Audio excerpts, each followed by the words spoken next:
One wrong text. That's all it took for a 10-year marriage to crumble.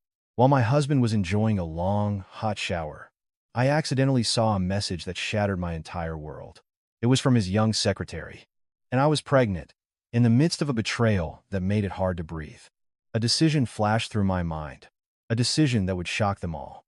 I picked up my husband's phone and, in his name, I sent an invitation. Come over to the house. The wife's away on a business trip. What truth would be revealed behind the doors of our home? The steam from the hot water was fogging up the large bathroom mirror. The scent of lemongrass essential oil, which I had just dropped into the bathtub, filled the air, a scent that once brought me peace. It was the smell of a home I believed was serene and happy. Arthur, my husband, had just returned from a long business trip to Dallas. He tossed his briefcase onto the sofa, complained about the heat and the traffic, and headed straight for the bathroom, leaving me with a pile of dirty clothes that smelled of sweat and travel. Carefully, I picked up his shirts one by one, separating the colors from the whites. We'd been married for 10 years, and for 10 years, this had been my routine. I was like a robot with programmed tasks. In the morning, I'd drop our daughter off at school. In the afternoon, I'd pick her up. Groceries, cooking, ironing Arthur's clothes. I had walked away from a sharp career as a senior CPA to become a homemaker. I had accepted that my hands, once nimble on a keyboard, would become rough from detergent and cleaning chemicals. But I never once regretted it. Because I trusted Arthur. I trusted the family we had built together from nothing. The successive chimes of a text message from Arthur's phone, resting on the TV console, tore through the silence of our living room. Normally, I would never touch his phone. That was our agreement, a simple respect for each other's private space. But for some unknown reason, I was drawn to the light of its screen. A name appeared. Not an unfamiliar number, but Isabel, secretary. I froze. Isabel was the young intern I had once mentored. I was the one who recommended her to Arthur as his personal secretary, because I saw how quickly she learned and how capable she was. The short message was visible on the lock screen. No password was needed to read the whole thing. But its explosive force was worse than an atomic bomb dropping directly on my chest. I'm pregnant. What's the plan with that old lady at home? I can't wait anymore. The shirt I was holding fell to the floor. 3 seconds. In just 3 seconds, my world collapsed. Not a loud, crashing demolition, but a silent, devastating implosion. I went deaf, and the sound of the running water from the bathroom seemed like a distant whisper from another world. The blood in my veins ran cold. A chilling draft crept up my spine, and I could hear my own teeth chattering, even though the thermostat was set to 72 degrees. That old lady. So that's what I was in their eyes. All the youth I had sacrificed was worth nothing more than those 3 painful words. I took a deep breath, trying to keep my chest from exploding. I looked in the mirror and saw a woman with her hair carelessly tied back, looking tired and haggard from worry, wearing an old, faded house dress. But instead of screaming, banging on the door, and confronting Arthur, a terrifying calm washed over my mind. It was the calm of a person cornered against a wall, with nowhere to run but to charge forward and defend herself. I picked up Arthur's phone. My fingers were trembling, not with fear, but with rage. I unlocked it. The password was still our daughter Mia's birthday. The irony of it made me sick to my stomach. I opened the message and typed, letter by letter, forcing myself to mimic the sweet, deceptive tone Arthur had always used to fool me for years. Come over to the house. The wife's away on a business trip. Let's talk about the baby. I hit send. Not even 3 seconds later, the screen lit up again. Isabel's reply came like a predator pouncing on its prey. On my way. Leave the door unlocked. I love you, baby. I placed the phone back exactly where it had been, adjusting the angle as if it had never been moved. The water in the bathroom was still running. I heard Arthur whistling a familiar tune. Yes, love was ending, but rage and revenge were just beginning. I looked in the mirror again. I untied my hair, letting it fall to my shoulders. I walked over to my vanity table, picked up a tube of bright red lipstick, and carefully applied it to my lips. A blood-red color, a declaration of war. Tonight was going to be a very long night. The clock struck 10 p.m. At the same moment, rain began to fall on our roof. Each drop seemed to have the weight to crush the bougainvillea flowers by our gate. I sat on the living room sofa, my back perfectly straight, facing the front door. On the center table, I hadn't prepared tea or water. Instead, I placed an open bottle of red wine and two gleaming crystal glasses. Beside it, I placed a plate with a half-peeled apple and the sharp paring knife I had used. The glint of the metal under the yellow light of the chandelier gave off an eerie feeling. I smoothed the hem of my silk robe. It was my best one, a gift from Arthur on our 5th anniversary. I hadn't worn it in a long time, too busy with our daughter and housework. Tonight, I wore it not to seduce my husband, but to welcome the woman who had stolen him. Ding dong! Ding dong! The doorbell rang in rapid succession, accompanied by loud knocks. Isabel had arrived faster than I expected. She must have been waiting for this moment for a long time, the moment she could step into this house as its next mistress. I stood up and walked slowly. Each step on the cold tile floor was a pang in my heart. But the more my heart ached, the sharper my mind became. I took a deep breath and turned the doorknob. The door swung open, and a cold draft carrying the scent of wet earth blew in. There she was, Isabel, dazzling in her beauty and glamour. She was wearing a thin, red silk nightgown, with two simple straps, over which she had an elegant, cream-colored trench coat. In her hand was a designer handbag, the very bag I had seen Arthur looking at on a website last month, which he'd said was for his boss's wife. So, the boss's wife he was referring to was his mistress. The seductive smile on Isabel's lips vanished the moment she saw it was me, not Arthur, who opened the door. She froze, her eyes wide, speechless. Eleanor, I smiled. A smile I had practiced in the mirror for the last 10 minutes. A friendly yet bone-chilling smile. Hello, Isabel. It's late. What brings you here? Come in. It's cold outside. You might get sick. I took a step back, opening the door wider to let her in, as if she were an important guest. Isabel remained rooted to the spot. Her beautiful face turned from flushed red to pale white. She peeked inside the house, then looked back at me, searching for Arthur's shadow to come to her rescue. But the only thing that greeted her was the silence in my eyes, which felt like they were piercing her soul. Why? Arthur was the one who texted you, right? I asked, tilting my head. My voice was calm, as if I were asking a simple question. My words were like a bucket of cold water thrown in her face, but they also served as the life raft she clung to. The arrogance of a professional mistress resurfaced. She quickly regained her composure. She lifted her chin and walked straight into the house, not even bothering to take off her shoes, leaving muddy footprints on the floor I had just cleaned. Yes, it was Art who called me. I thought you had a business trip, Eleanor. Maybe he just got his schedule mixed up. She sat on the sofa, crossed her legs, and deliberately exposed her fair, smooth shins. She slowly caressed her flat stomach while looking at me with a challenging gaze. I'm here to bring good news. I'm sure you already know about my pregnancy with Art's son, right? I sat across from her, picked up the wine bottle, and poured a glass. The deep red of the wine looked like blood. I pushed the glass towards her. My voice was unnervingly calm. Oh, yes, that's such a blessing. I should congratulate you. Would you like a glass? Isabel smirked, victory written all over her face. Eleanor, don't pretend to be nice. Pregnant women don't drink. It's bad for my baby boy. Art has been dreaming of a son for so long. I have to be careful. Every word she spoke was like a needle piercing my heart. Arthur desperately wanted a son. I knew that because I had only given him Mia, and my mother-in-law had reminded me several times about the end of their family line. Now, she was using that very pain to hurt me. Oh, right. I forgot. I picked up the paring knife and slowly twirled it in my hand. The glint of the steel made Isabel flinch. She instinctively recoiled. I calmly began peeling the apple. The blade slid effortlessly, and the peel fell onto the plate. In that case, I'll just peel an apple for you. It's sweet, but be careful, the seeds are poisonous. The air in the living room grew thick with tension. Isabel swallowed hard, her eyes darting around, looking in the direction of the hallway leading to our bedroom. At that moment, the bathroom door opened. Arthur emerged, a single towel wrapped around his waist, his hair still dripping.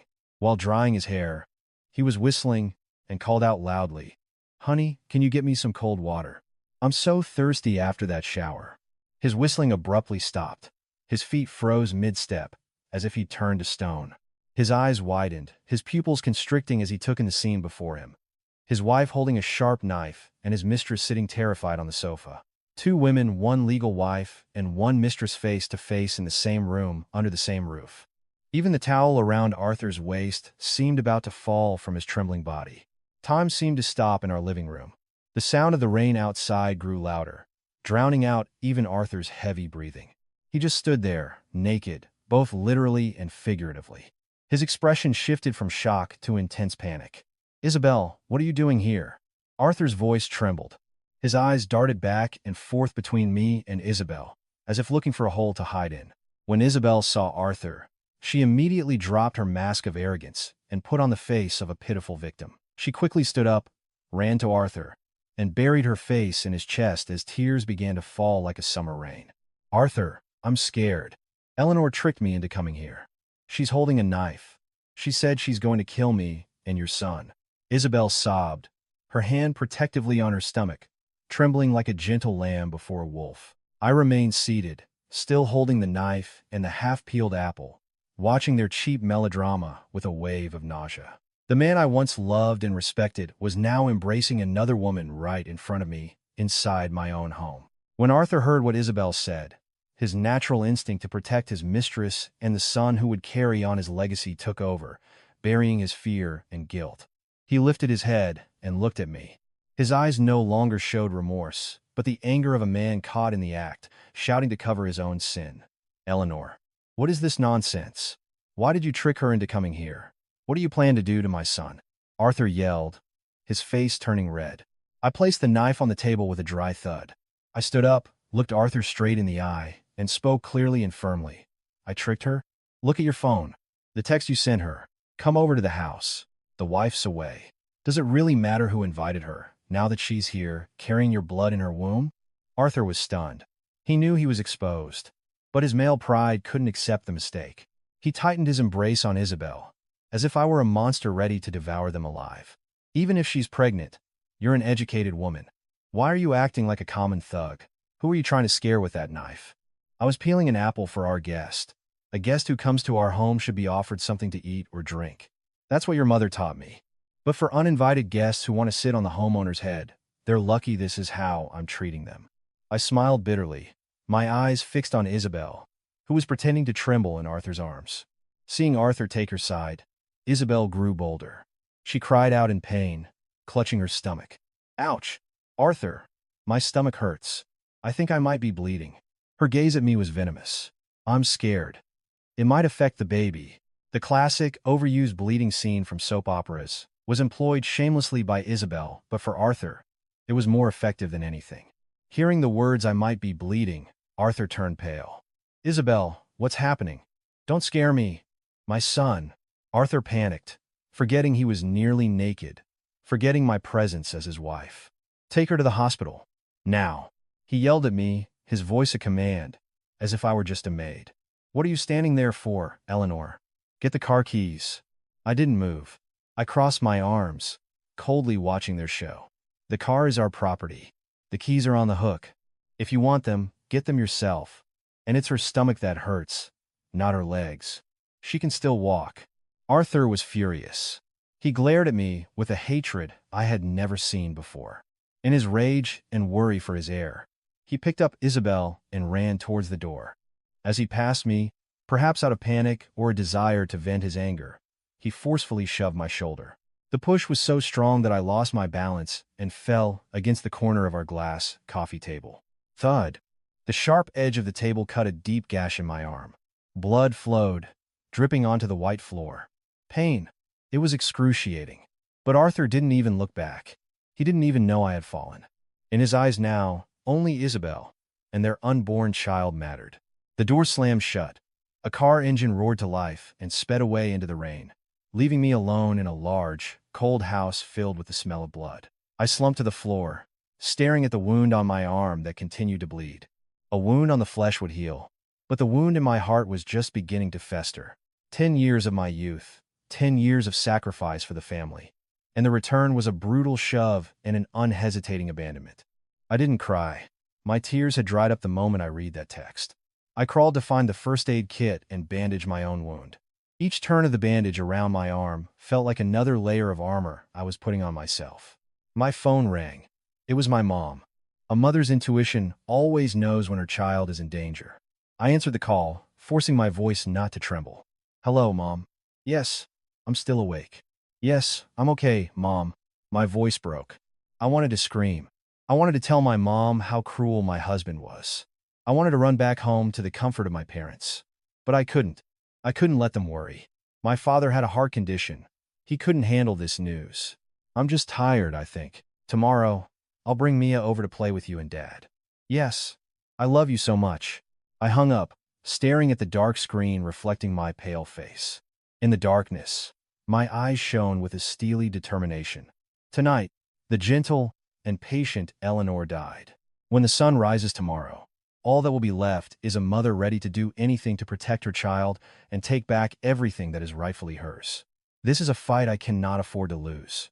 The next morning, the sky was a heavy gray, matching the atmosphere inside our house. I woke up early and prepared breakfast as usual, not because I still wanted to serve Arthur, but because I needed strength for the battle ahead. The wound on my arm throbbed, but I ignored it. I added a fresh bandage and wore a long-sleeved shirt to hide it. Around 8 a.m., the familiar sound of a car pulled up to the gate. Arthur entered, carefully supporting Isabel, as if she were a queen made of fragile crystal. Isabel had changed from her nightgown into a loose maternity dress. Even though her stomach was still flat, her face was made up with pale makeup to look weak. With them was my mother-in-law, Cora, who she said had just come from church, still holding a rosary and murmuring prayers. When Cora saw Arthur with another woman, her brow furrowed. But when she noticed the stomach that Isabel was deliberately pushing out, her eyes lit up like high beams. Arthur, what is the meaning of this? Who is this woman? Cora asked, but her tone wasn't angry. It was filled with hope. Before Arthur could answer, Isabel quickly put on a tearful act. Good morning, ma'am. I'm Isabel, Art's secretary. I'm carrying his child in my womb. It's a boy, ma'am. I just had an ultrasound yesterday. The word boy was like a magic spell that hit Cora's weakest point. She froze, dropping her rosary. She rushed forward, pushing Arthur aside, and took Isabel's hand. Is it true? A boy? Where did you get the ultrasound? Is the doctor sure? Yes, ma'am. The doctor is very sure. Your grandson is already so active in my belly, Isabel said, stroking her stomach, lying without blinking. How could a fetus of only a few weeks be kicking? But Cora was so blinded by joy that she didn't notice the lie. I stood in the kitchen doorway, holding a spatula, watching the swift change in my mother-in-law's behavior. The woman who went to church every day and preached about morality was now, because of the news of a male grandchild, ready to cast all morality aside. Cora turned to face me, her eyes cold and full of contempt, a stark contrast to the welcome she had just given Isabel. Eleanor, come here. She called me like a servant. I came out and placed the spatula on the table. Yes, Mom? Look at this Isabel, so capable. She knows how to give this family a son. You've been a daughter-in-law here for 10 years and only gave us one child. A girl, at that. You're the reason our family line is ending. Now that Isabel is pregnant with the heir, you need to get yourself in order. What do you mean by get myself in order, Mom? I asked, my voice surprisingly calm. I mean, you need to accept this. Let Isabel live here so she can be cared for. You are the legal wife. You should know how to be patient and open-minded. You will take care of them until she gives birth. After that, I will make sure Arthur gives you sufficient support. You won't be left with nothing. I smiled bitterly. You want me to share my husband? To serve as mistress inside my own home? Mom, you go to church every day. Is that what God teaches you? Don't you dare bring God into this. Cora slammed the table. A woman who can't provide a son, that is the greatest sin. This family needs an heir. If you can't do it, let someone else. If you can't accept it, file for divorce. But I'm telling you, this house, this land is family property. It was Arthur's money that built it. If you leave with nothing but the clothes on your back. Don't expect to get anything. Arthur, standing beside them, remained silent, which meant he agreed with his mother. Isabel, meanwhile, snuggled into Cora's shoulder, a triumphant smile on her lips. A demonic alliance had formed right before my eyes. A treacherous husband, a mother-in-law blinded by tradition, and a cunning mistress. Where's Mia's room? She's just a girl. She'll end up in another family anyway. Starting today, move her things out. Isabel will stay in her room. The sunlight is good there, It's good for a pregnant woman, Cora ordered, a merciless command that even usurped her own granddaughter's space. My heart ached. I could endure all their insults towards me. But to involve my daughter, to take away her rights to give to a child whose lineage was uncertain, that I could not tolerate. Mom, this house is our conjugal property. I contributed to it. I have legal rights. You can't just kick me out. Cora's eyes narrowed. From her pocket, she pulled out an old, yellowed piece of paper. You think because I'm old, I'm stupid? The title to this house is still in my name. When you two got married, I gave you the land, but I never transferred the deed to your names. Now, it's my right to decide who gets it. And I'm telling you, I will name this house after my grandson in Isabel's womb the moment he is born. The ground fell out from under me. So, she had planned this all along. Or perhaps she always had a backup plan to protect her son's assets from me. I was defenseless. Literally. I had nothing. Life in that house became a living hell.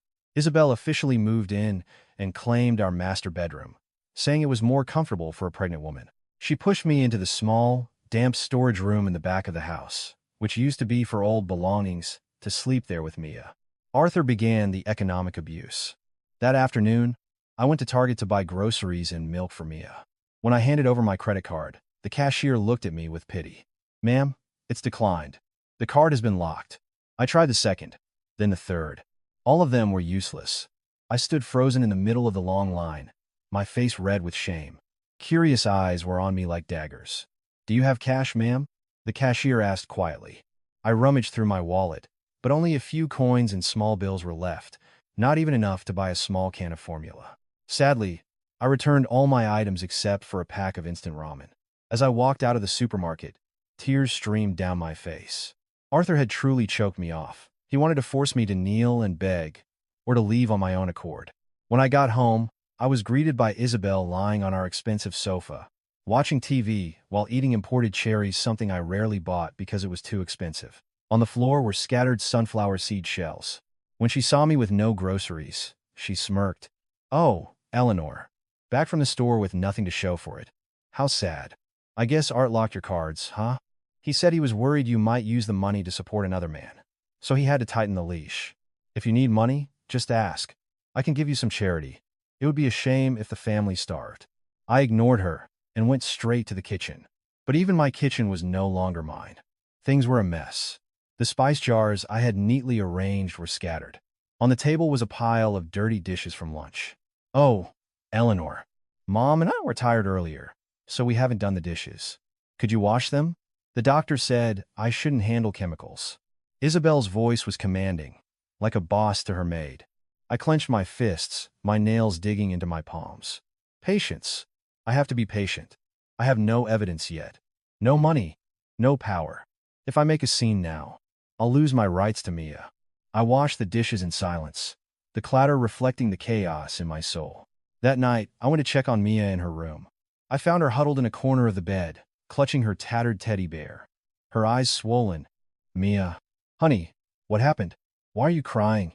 I rushed to her, worried, and hugged her. She pulled back, looking fearfully at the door, and whispered, Mommy, it was Auntie Isabel. She said, Daddy is going to kick us out, that we'll have to beg on the streets. I lifted the sleeve of her pajamas, and my blood ran cold. On her small arm was a large bruise, the shape of fingers clearly visible. Did she pinch you? My voice trembled with fury. Yes. Earlier, I was getting some water and spilled some on her dress. She pinched me and said, if I told you or Daddy, she'd tell Daddy to spank me. Rage surged through me. I could tolerate being insulted, having my husband and home stolen, and being starved. But to have my child hurt, physically and emotionally, the demon inside me had officially awakened. I held my daughter tightly, kissing her forehead. No more tears fell. They were replaced by the burning eyes of a wounded mother ready to kill for her offspring. Mia, my baby, forgive Mommy. From now on, no one will ever hurt you again. I promise. I stood up and walked out of the room. I wasn't holding a knife, but the aura emanating from me was sharper than any blade. I went straight to the living room, where I could hear the loud laughter of Arthur, Cora, and Isabel. They were celebrating my daughter's pain. Excellent. I stopped at the entrance of the living room and took a deep breath. Tonight, I would shake this house to its foundations. I saw Isabel's phone on the coffee table. A plan instantly formed in my mind.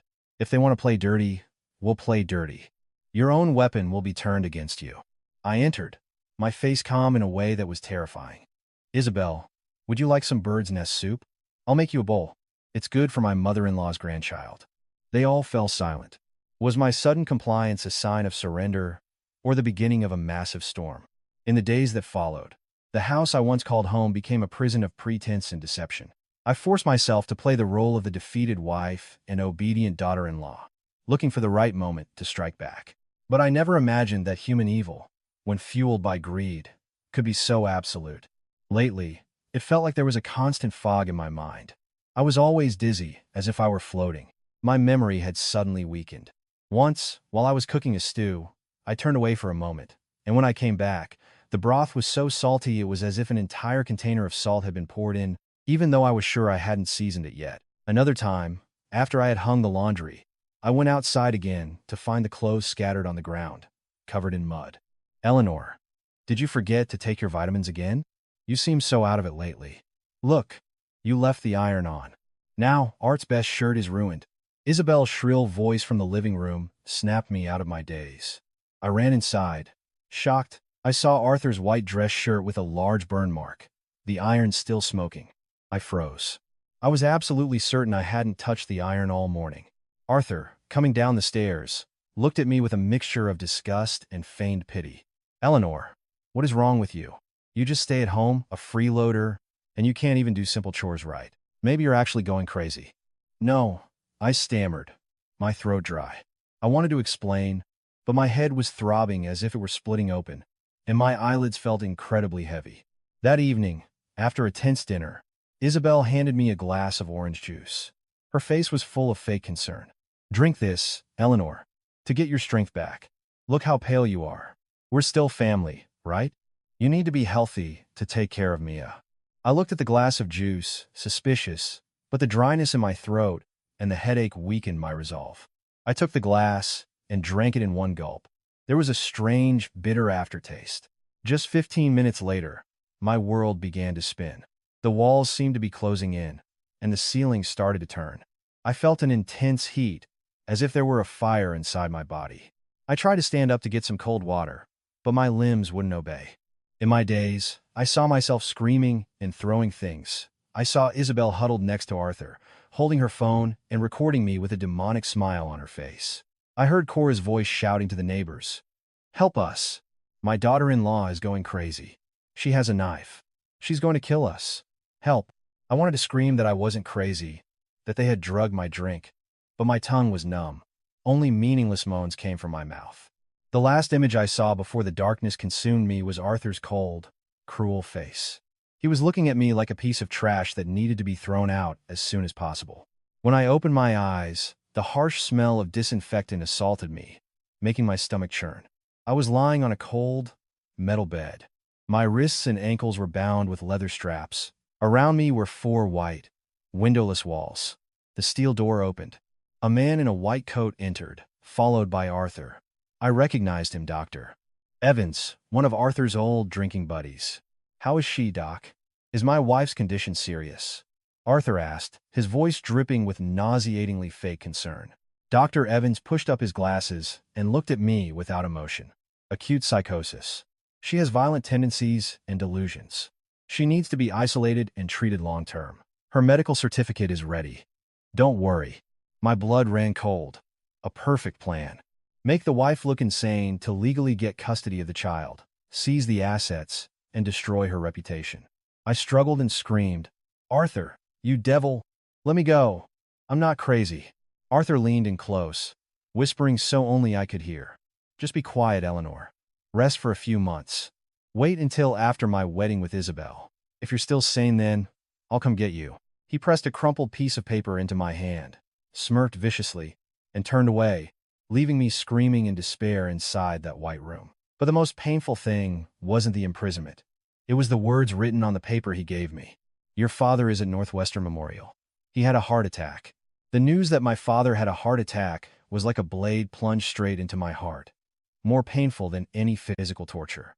My father, a kind and simple man his whole life, The man who sold the land meant for his retirement just to give us capital for our business was now fighting for his life. Probably because he heard the news that his favorite daughter had gone mad and been cast out by her husband. I bit my lip until it bled. The taste of blood kept my remaining sanity intact. I can't go crazy. I must not go crazy. If I give up now, who will save my father? Who will protect Mia? The door opened again. It wasn't Dr. Evans, but Arthur. He entered calmly, carrying a thick folder. He sat by my bed, looking at me like a king bestowing a favor. I heard your dad's condition is critical. He needs surgery and a stent immediately. It's going to be expensive, probably around $50,000. And your parents don't have pensions. The money from the land sale was already given to us for the house. My eyes blazed at him. My anger was enough to tear him to pieces. You have the nerve to say that? My parents' money and sweat. Enough with the drama. Arthur tossed the folder onto my chest. Sign it. A divorce settlement.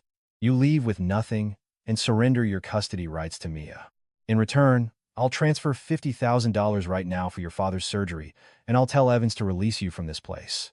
I picked up the papers, my hands shaking. Every word was like a death sentence for my life.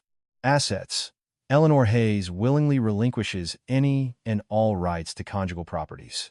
Child. Custody of Mia Hayes is granted to her father, Mr. Arthur Hayes. The mother may not visit without the father's permission. Is this really it, Arthur? Mia, she's my daughter. She needs a mother, my voice cracked. Arthur shrugged, devoid of emotion. Mia's life will be better with me. You're now a crazy person. No money, no house. What will you feed her? Water? Or do you want your father to die because you can't pay for his surgery? He hit my greatest weakness. My duties as a daughter and a mother were at war within me. On one side, my rights to Mia. On the other, my father's life. I closed my eyes. The image of my father, thin and full of sacrifice, appeared in my mind. He had lived his whole life for me. I couldn't let him die like this. And Mia, my baby, forgive Mommy. Mommy needs to survive. Grandpa needs to survive so I can get you back. Give me the pen. My voice was hoarse, like the sound of shattering glass. Arthur smirked and handed me the expensive pen I had once gifted him when he got a promotion. I signed my name. The letters were shaky and messy, but resolute. Each stroke felt like severing a piece of my own soul. Good girl. You are a good daughter after all. Arthur took the papers, patting my cheek mockingly. The money has been transferred. You'll be out of here in an hour. Good luck with your new life as a beggar. He turned and left, without a hint of remorse. An hour later, I was released. I ran like a madwoman to the hospital. Dad was already in the operating room. Mom was sitting in the hallway, her hair grayer, her eyes swollen. When she saw me, she sobbed and hugged me tightly. Eleanor, my child, why did this happen to you? They said you were crazy. I didn't believe it. I know you're not crazy, my daughter. I hugged my mom, her shoulder wet with my tears. I'm not crazy, Mom. I have to be sane to get my revenge. I've lost everything, Mom. The house, the money, my child, everything. That night, the surgery was successful. My father survived. I sat by his bed, holding his rough hand. Outside, the rain poured, accompanied by thunder and lightning. I had no home to return to. I was a loser, branded as insane and abandoned by my husband. But in the deepest pit of my pain, a fire of vengeance began to burn. I promise, I will take back everything, with interest. I will make sure those who trampled on my family will kneel before me. My phone vibrated in the pocket of my old clothes. A text from an unknown number, but I knew who it was from. A picture of a happy family. Arthur, Isabel, and Mia, eating hot pot inside my house. It came with a message. Thanks for making way. Hope you sleep well under a bridge tonight. I tightened my grip on the phone. The screen cracked, cutting my hand and drawing blood. 3 months passed. The smell of rancid leftover food and harsh laundry detergent choked my nostrils, making me gag. But my empty stomach had nothing to come up. I was sitting on the floor by the sink in the back of one of the most expensive restaurants in Chicago's Gold Coast. My hands, which Arthur once praised as being delicate as bamboo shoots, were now wrinkled and peeling from prolonged exposure to soap, my nails dirty and rough. I got a job here as a dishwasher. The work was hard, the pay was low, but it came with free food and a place to sleep. And, most importantly, no one asked about my past or the fake medical certificate that declared me insane. In the mornings, I washed thousands of plates. At night, I seized the opportunity to study law and accounting again on my cracked phone. Hey, speed it up over there. The VIPs are complaining about their dessert. Are you just going to sit there? The manager yelled. Yes, sir. I'm finishing up, I replied, quickly bending down to scrub the plates. There was a large event at the restaurant tonight, a baptism party for the son of a major contractor, they said. I didn't care. I just needed to work to earn a little extra. Suddenly, the sound of high heels clicking on the wet kitchen floor echoed. A familiar, strong scent of perfume invaded my nostrils, a scent that haunted my nightmares. Ugh, it's so disgusting back here. Why did you make me come here to check on the food? Something might happen to my baby boy. That voice. I would recognize it even on my deathbed. Isabel. I froze, trying to hide behind a tower of dirty plates, hoping she wouldn't see me. But fate seemed to have a cruel sense of humor. Wait, that face looks familiar. Isabel stopped and bent down to look at me. She was wearing a shimmering evening gown. Her stomach was slightly protruding, or perhaps it was just a clever illusion. Around her neck was a sparkling diamond necklace. Arthur was behind her, holding a glass of wine, his face flushed from drinking.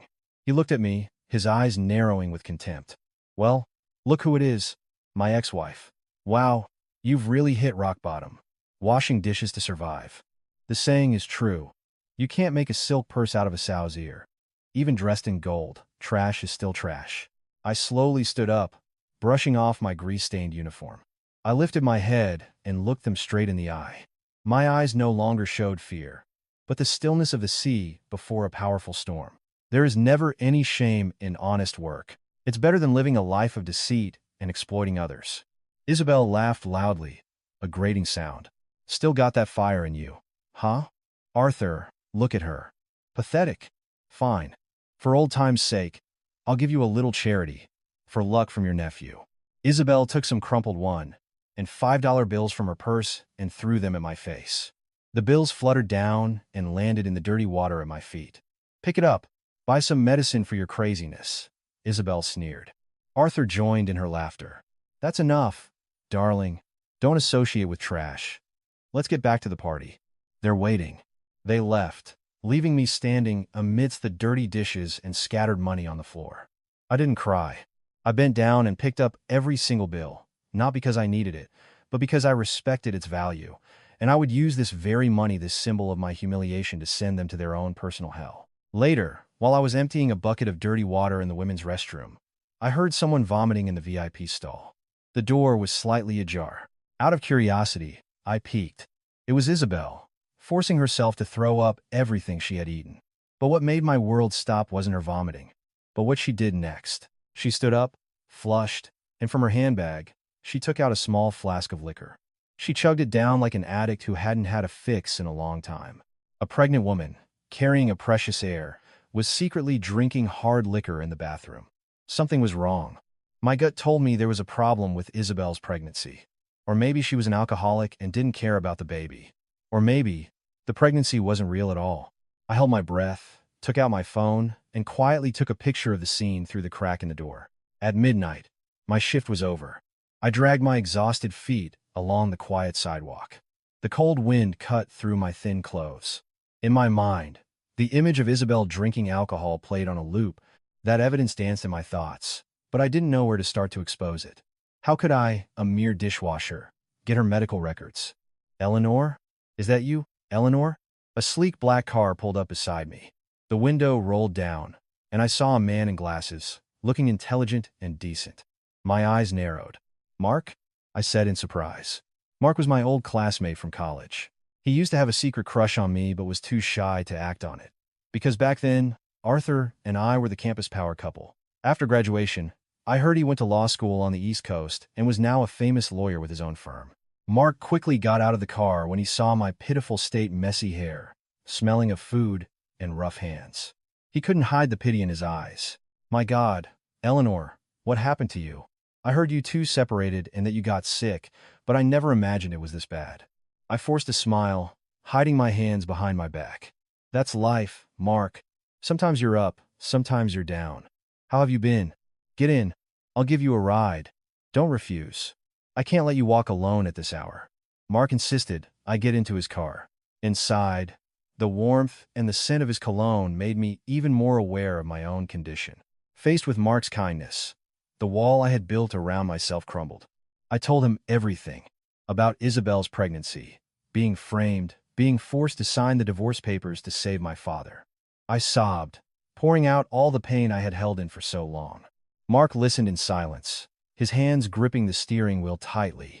When I finished, he slammed his fist on it. That bastard! I never knew Arthur could be so evil. Eleanor, don't worry. I'll help you. A contract signed under duress, especially when you weren't in your right mind, can be nullified.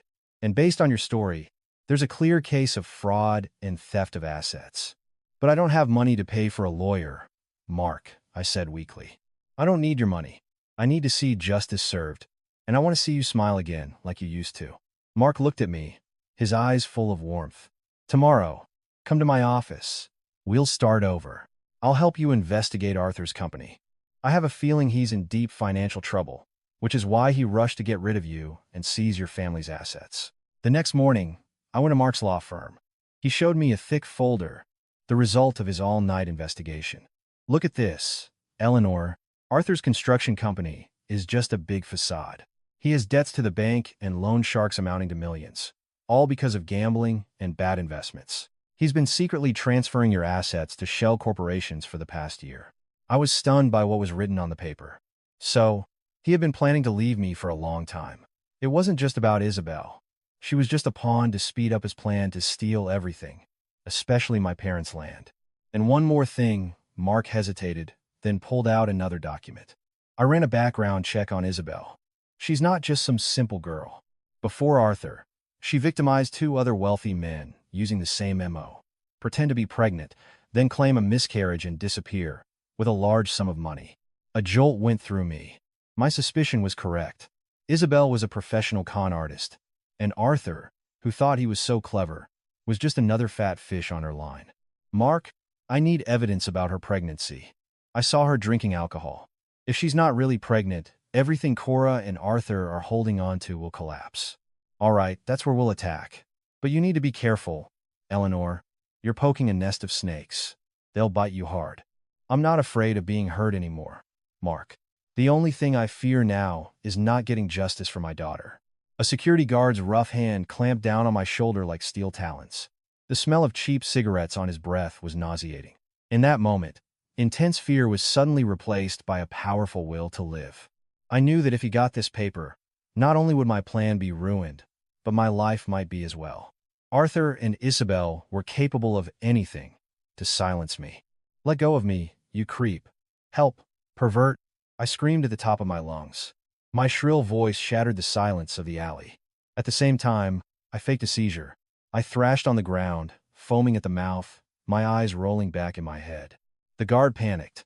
He didn't expect a grimy woman to react so violently. He instantly let go of me as if he'd been burned. Crazy. What's your problem? I wasn't doing anything to you, he yelled, clearly disgusted and scared. I used that opportunity. I scrambled to my feet, clutched my bag tightly, and ran as if my life depended on it. I sprinted down the dark alley, through mud and dirty puddles, not caring about the grime splashing on my face. I didn't look back. I just ran towards the light at the end of the alley. Once I was far enough away, I stopped under a tree to catch my breath. I tremblingly pulled the paper from my clothes. It was damp with sweat and rain, but the words "no gestational sac found" were still clear a death sentence to Isabel's lies. That night in Mark's office, we studied the documents he had obtained. The deeper we delved into the numbers, the colder I felt.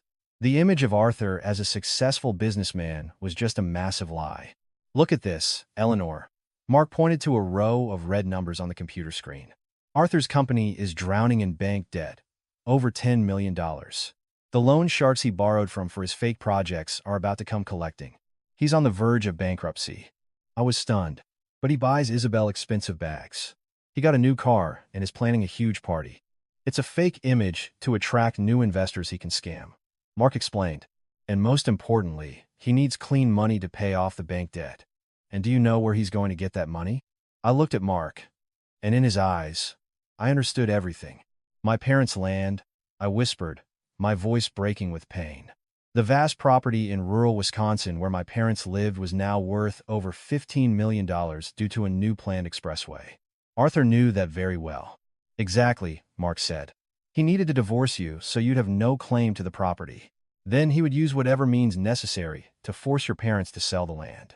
Isabel and the fake pregnancy were just pieces in his game to make it all happen faster. I collapsed into a chair, trembling. The feeling of being deceived, used, and treated like a lamb for slaughter crushed my heart. 10 years of love and sacrifice were all for a cold, calculated scheme. He didn't just want to take my husband and fatherhood away from me, but also my parents' last refuge. That animal, I seethed. Mark placed a hand on my shoulder. Eleanor, crying won't help now. He wants to play a game of deception. We'll fight him with his own cards. Can you do it? I wiped my tears and looked at Mark, my eyes burning with rage. I remembered Isabel's smirk, Arthur's brutal shove, my father's tears. Yes, I had nothing left to lose. He wanted to trick me? We'll see. He will regret ever being born into this world. I stood up and looked at the city lights outside. A bold plan formed in my mind. Arthur was like a wounded animal, desperate, angry, and full of weaknesses. And I would be the hunter who lays the sweetest trap. My phone vibrated. A spam message about a quick loan. I smirked. Mark, can you help me create a fake financial profile? I want to pose as a wealthy investor. The next morning, I stood in front of a salon on the corner.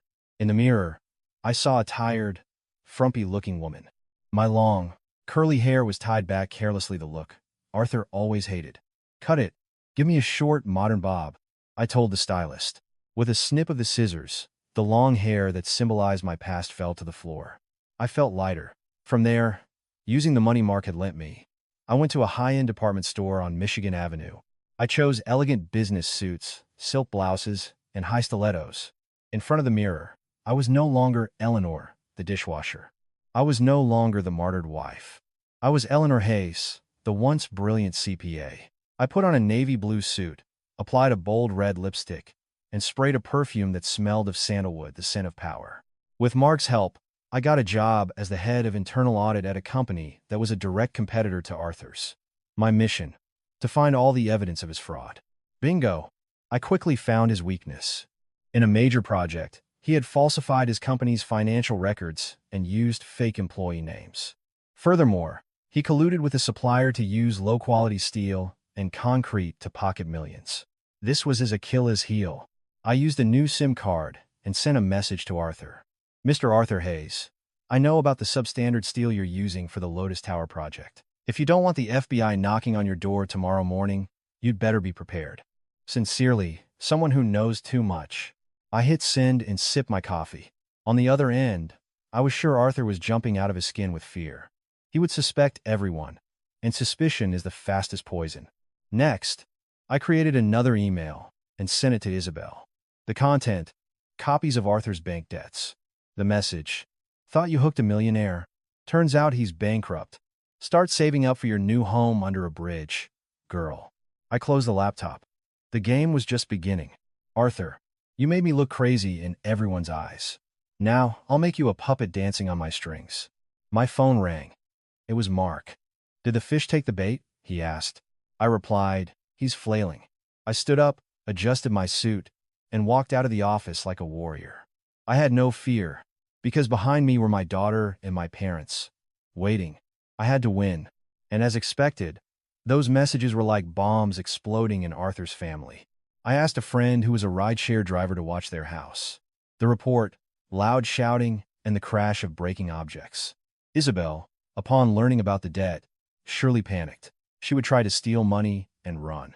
Arthur, already stressed from his business, would only get angrier at his mistress's nagging. So, I decided to toss another grenade. The target: Cora. I created a fake Facebook account and friended Cora, who loved posting about her church visits. I sent her old pictures of Isabel dancing at a club, smoking, and flirting with men. The caption: Mrs. Hayes, I saw your new daughter-in-law last night. She says she's pregnant, but the way she was drinking and dancing, you'd think there was no tomorrow. Be careful, ma'am. You might be raising a child that isn't yours. 5 minutes later, I saw the lights in Arthur's living room turn on. I heard Cora scream, "You animal! You're cheating me!" You're pregnant, but you're fooling around at a club? You'll kill my grandson. Isabel replied, Mom, that's not true. It's photoshopped. Don't lie to me. That dress. I bought that for you last week. Screaming, crying, breaking things. Arthur, caught in the middle of it all, exploded. All of you, shut up. You're going to kill me. In the midst of the chaos, my phone rang. It was Arthur. I took a deep breath. Hello? Eleanor. It's Arthur. His voice was tired and desperate. Sorry, wrong number. I was about to hang up. Don't. Eleanor, please. I miss your cooking. I miss Mia. Can you come back?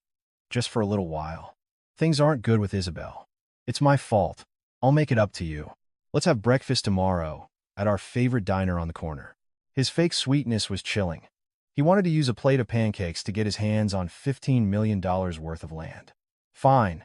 If you want to pretend to be a remorseful husband, I'll pretend to be a foolish wife hoping for a reconciliation. We'll see who's the better actor. Okay, I'll see you tomorrow. I hung up. Tomorrow. I would walk into the tiger's den, not as a victim, but to pull out all of his fangs. The night of Arthur's company's anniversary party was held at the most lavish five-star hotel in the city. Crystal chandeliers sparkled, fresh flowers overflowed, and expensive champagne flowed like water. The venue was packed with guests, business partners, city officials, and even Arthur's creditors, all pretending to be friends, just so he could maintain the facade that his company was still strong. Arthur stood in the lobby, wearing an elegant black suit, his smile forced as he greeted the guests. But his eyes couldn't hide his anxiety. He was waiting for me. He needed the performance of our reconciliation tonight to calm his lenders and, most importantly, to finally get his hands on my parents' land. Cora was there too, dressed in a fancy gown, laden with jewelry, but her face was as sour as vinegar. She still hadn't moved on from the pictures of Isabel at the club, but for the sake of their reputation, she had to play the part of a respected matriarch. And Isabel, wearing a gold evening gown, tight at the bust and loose at the stomach to hide her fake pregnancy, was like a tiger on guard. Her eyes were sharp, darting towards the door, waiting for her enemy. She knew Arthur had a plan for tonight, but she was determined not to give up her throne as queen. At exactly 8 p.m., the grand doors opened. I entered. The entire ballroom suddenly fell silent. All eyes were fixed on me. I was no longer the frumpy Eleanor, no longer the pitiful woman at the diner. The Eleanor tonight was radiant in a wine-red evening gown, hugging my body and showing off every curve. My short hair was styled in soft waves. My lips were a bold red, and my posture exuded confidence. By my side was Mark, my lawyer, handsome and sharp in his suit. Arthur was stunned. The champagne flute he was holding almost slipped from his grasp. He didn't recognize his former wife. In his eyes, I saw desire and awe. He quickly approached, about to take my hand. Eleanor, you look stunning. I knew you'd come. I gently pulled away, smiling formally. Congratulations on your company's anniversary. I'm here to give a special gift. When Isabel saw Arthur approaching me, the blood rushed to her head. She ran over, deliberately pushing her large belly between us. Her voice was as sharp as acid. You have some nerve showing your face here. What? I thought you were washing dishes now. And who's this man you brought with you? Are you here to cause trouble? Isabel, shut up. Arthur hissed in a whisper, his eyes glaring, terrified she would ruin his plan for the land. Why are you shouting at me? I'm carrying your heir, and you're taking her side? Isabel started to act up, ready to make a scene. Oh, I get it. You're going to leave us to go back to her, aren't you? The atmosphere grew tense. The guests began to whisper and exchange glances. This was my chance. I took a step forward and faced Isabel, my eyes as sharp as a scalpel.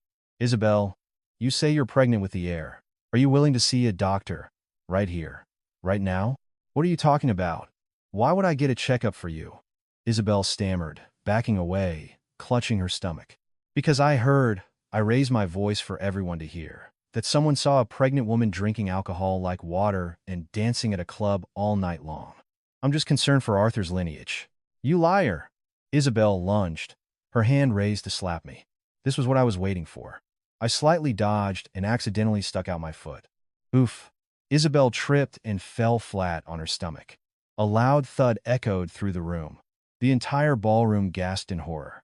Arthur and Cora rushed to her side. My God, my grandchild, my son. But a strange thing happened. Despite Isabel's hard fall, she didn't cry out in pain from her stomach, and there was no blood. Instead, from under her fancy gown, a round, soft object popped out and rolled across the polished floor. A pillow. A foam pillow, the kind used as a cushion on a sofa. Time seemed to stop. The silence was so profound you could hear a pin drop. Everyone, Arthur, Cora. The guests stared at the pillow, then at Isabel's suddenly flat stomach. Isabel lay on the floor, pale and trembling, trying to cover herself, but it was too late. Cora was the first to recover. She pointed a shaking finger at the pillow, then at Isabel, her mouth opening and closing but no words coming out. You, my grandson is a pillow. Arthur froze like a statue. His face turned from red to purple. He looked at Isabel, as if she were a monster. His dream of having a son, his pride and joy, was just a piece of foam.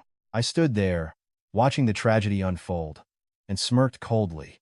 Congratulations, Arthur. Your air is so soft. My words were the fuse that lit the bomb. Cora let out a piercing scream and lunged at Isabel, pulling her hair. You animal! You liar! Give me back my grandson. I'll kill you. Arthur also roared like a wounded beast. He rushed at Isabel and slapped her so hard she flew sideways, her lips splitting open and bleeding. The crowd erupted into chaos.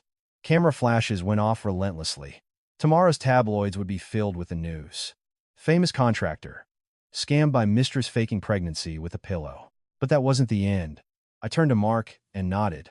From his briefcase, Mark took out a thick folder and held it up. Pardon the interruption, but I represent the Internal Revenue Service and a group of Mr. Hayes' creditors. We hold evidence of his tax evasion and syndicated fraud. We request his cooperation. The grand doors opened again. This time, uniformed police officers entered.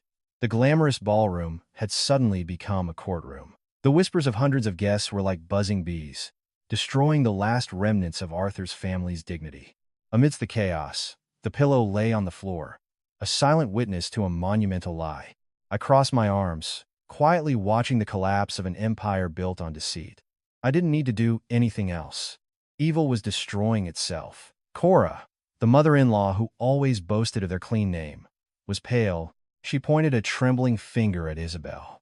You monster! Monster! Isabel lost it. Don't blame me. If it weren't for the wealth your son promised, I wouldn't have bothered with a loser like him. They fought, pulling hair, screaming, and Arthur, now in handcuffs, was also yelling in rage and humiliation. In the middle of it all, Cora suddenly clutched her chest. Her eyes widened, and she collapsed to the floor, unconscious. Mom! Mom! Arthur screamed, trying to get to her, but the police held him back. In that chaos, only one person moved to help. Me. Despite all the pain she had caused me, I knelt beside Cora and started administering first aid. Arthur looked at me, his eyes filled with regret, but it was too late. The sound of an ambulance approached, a siren signaling the final downfall of a family built on lies. The next morning, the glass doors of Arthur's office were sealed. The yellow police line tape, "Do not cross," was like a scar on the image of his hard-won success. I stood across the street, watching investigators carry out box after box of documents, fake contracts, double-entry books, and all the evidence of fraud Mark and I had painstakingly collected. The news of Arthur's arrest had spread like wildfire on social media. Hashtags like #FakeMillionaire, #PillowPregnant, and #Wife'sRevenge were trending. People feasted on the story, cursing Arthur and Isabel. But instead of joy, I felt a vast emptiness. Mark called. Eleanor. The bank said they're starting foreclosure proceedings on the house. Arthur secretly mortgaged the title to both loan sharks and the bank. Now that he's bankrupt, they're repossessing it. What about Mom and Dad's land? I asked nervously. You're lucky. He never managed to trick your parents into signing. The land is safe, but your house, it doesn't look like it can be saved. I hung up and drove back to our old home. The 3-story house I had once filled with love, where every corner held a memory, now looked abandoned. The gate was open, and nosy neighbors were gathered outside. Inside, men with tattoos were hauling out furniture, the TV, refrigerator, sofa, and tossing it into a truck like garbage. I walked in. No one stopped me. In the middle of the ransacked living room, I saw Isabel. She was furiously rummaging through drawers. Where's the money? The jewelry? I know that old man hid more here, she muttered to herself. When she saw me, she froze, hiding an old watch behind her back. What are you doing here? This house is gone. Don't expect to get a share, she yelled, but her voice was trembling. I looked at her with pity. What are you looking for? Gold? Arthur sold it all long ago to pay the interest on his debts. And that watch you're holding? It's a fake. It's worth maybe $100. Enough to buy you a bowl of soup. Isabel stared blankly. She dropped the watch, and it shattered on the floor. She sank down and sobbed, not out of remorse, but out of regret that all her efforts had come to nothing. This is your fault. If you hadn't come back, this wouldn't have happened to me, she blamed me. You're wrong, Isabel, I approached her. You're in this mess, not because of me, but because of your own greed. You chose to be a leech. When your host dies, you die too. Karma doesn't sleep. At that moment, a taxi pulled up outside. Arthur got out. He had been released on bail pending his trial, but he looked worse than a beggar. His clothes were wrinkled, his hair was a mess, and his eyes were hollow. He saw the sealed house, the movers, and me and Isabel. His knees gave out, and he fell to his knees in the middle of the driveway. He didn't scream. He just looked at me. Eleanor, it's all gone. Everything is gone. I looked at the man I once called my husband. I no longer felt anger, only pity. Suddenly, Isabel rushed out from inside, holding a kitchen knife. You animal, give me back the years I wasted on you. You liar. She lunged at Arthur, but he dodged. Isabel fell, and the knife clattered away. Arthur pounced on her. You psycho. This is all your fault. Because of your fake pregnancy, I lost everything. The two people who once loved each other were now fighting like animals. Isabel clawed at Arthur, while he punched and kicked her relentlessly. Stop it, I screamed. They froze. You want to kill each other? Do it outside. Don't stain this home any more than you already have. Arthur let go of Isabel. He crawled towards me, his face bloody. Eleanor, forgive me. Please, talk to your parents. Sell the land to pay my debts. I promise. I'll change. Until the very end, it was still about the land. He still wanted to drag us down with him. I backed away. Look at yourself, Arthur. What right do you have to ask for favors? That land is my parents' life. But I'm Mia's father. Are you going to let her father go to prison? He cried. I smiled bitterly. From my bag, I took out a DNA test result. I threw it in his face. You say you're her father, but you once doubted her. Let your mistress hurt her. Look at that. Mia is 100% your daughter. But from this day forward, she no longer has a father like you. He picked up the paper, and the words paternity confirmed were like a final slap to his face. He broke down, sobbing. I looked at Isabel. Take your fake bag and your broken watch. That's all you deserve. Get out. Wordlessly, Isabel stood up and walked out into the crowd of gossiping neighbors. Eleanor, don't leave me, Arthur pleaded. I turned my back and walked to the car where Mark was waiting. Our case is in the courts now. Wait for your sentence. We're done, Arthur. Don't ever show your face to us again. I got into the car. In the mirror, I saw Arthur still kneeling alone in the rain. Let's go, Mark, I said. Are you okay? He asked. Yes. I've never felt so light. 3 months later, at the trial, Arthur was sentenced to 5 years in prison. As he was being led out of the courtroom, our eyes met a look full of remorse, which I answered with a look of peace. It was over. As for Isabel, after the scandal, she couldn't find a job. I heard she was forced to work at a seedy bar to pay off her debts. One day, I saw a video on social media of a woman having hot sauce poured into her mouth by a group of angry wives. Even though it was blurry, I knew it was her. Cora, after her stroke, was paralyzed. With no one to care for her, I moved her into a nursing home. Despite how cruel she had been, I couldn't abandon her. One day, I visited her. She tearfully begged for forgiveness, from me and from Mia. She passed away peacefully in my arms. 2 years passed. Mom, hurry, we're going to be late for the opening. Mia, now a cheerful preteen, shouted. I smiled. Today was the grand opening of the 3rd branch of my restaurant, Eleanor's Kitchen. With the help of Mark and my parents, I had rebuilt my life. I was no longer a woman whose world revolved around her husband, but a successful entrepreneur. Outside, Mark was waiting, handsome in his suit. "You look beautiful, boss," he greeted. For 2 years, he never left my side. He waited for me to heal. Before we went to the restaurant, we stopped by the cemetery. I offered flowers at Cora's grave. Forgiveness wasn't for them. It was for me. At the restaurant, amidst applause, I cut the red ribbon. Mia hugged me. "Mom, I'm so proud of you." Mark came closer and took my hand. "Eleanor," he said, "now that you have 3 branches, do you have any plans to open a new branch for your life? A branch that the two of us will manage together." I laughed, a laugh that had been lost for a long time. "I'll have to review your business proposal first, but I might just approve it on the spot." We all laughed. A woman's true strength isn't in keeping a man, but in finding and keeping her own worth. The painful past was over. Before me, a new road awaited, full of light and hope.